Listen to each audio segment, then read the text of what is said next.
नमस्कार, प्रणाम, हर हर महादेव। हम हैं प्रियंका देवी कुशवाहा और हमारे यूट्यूब चैनल भोजपुरी गीत में रउआ सभी के स्वागत बड़ुए।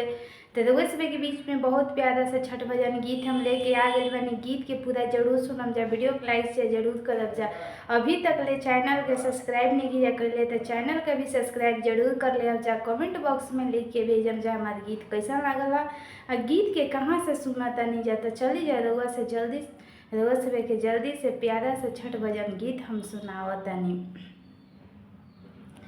छठी मैया के ऊंची नीची घाटिया, ओह पर चललो ना जाए, ओह पर चललो ना जाए।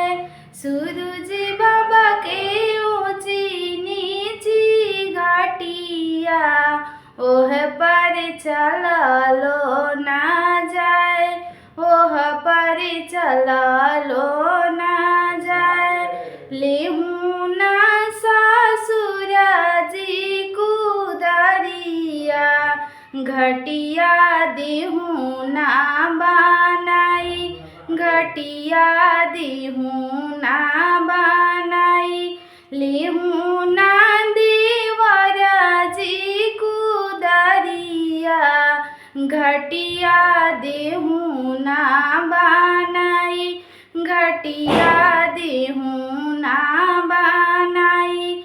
लेहू ना बालमा जी कुदरिया, घटिया देहू ना बनाई, घटिया देहू ना बनाई।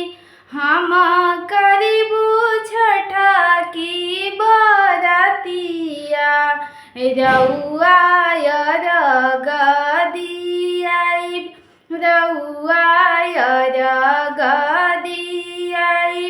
हम करीबू छठी की बरतिया, रउआ दौरा पहुँचाई, रउआ दौरा पहुँचाई।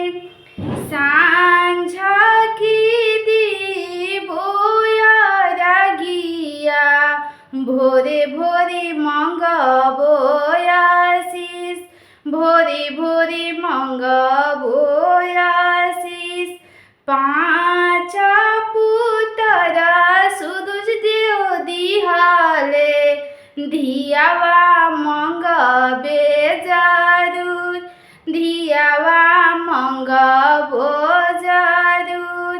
पाँच पतोहा छठी मैया दिहाली, दमदा मंगबे जरूर, दमदा मंगबो जरूर।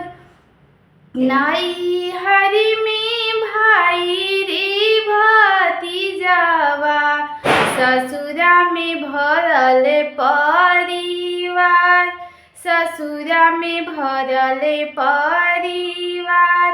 अपना की मंगी सुहागवा, जनमो जनमो हवात, जनमो जनमो हवात।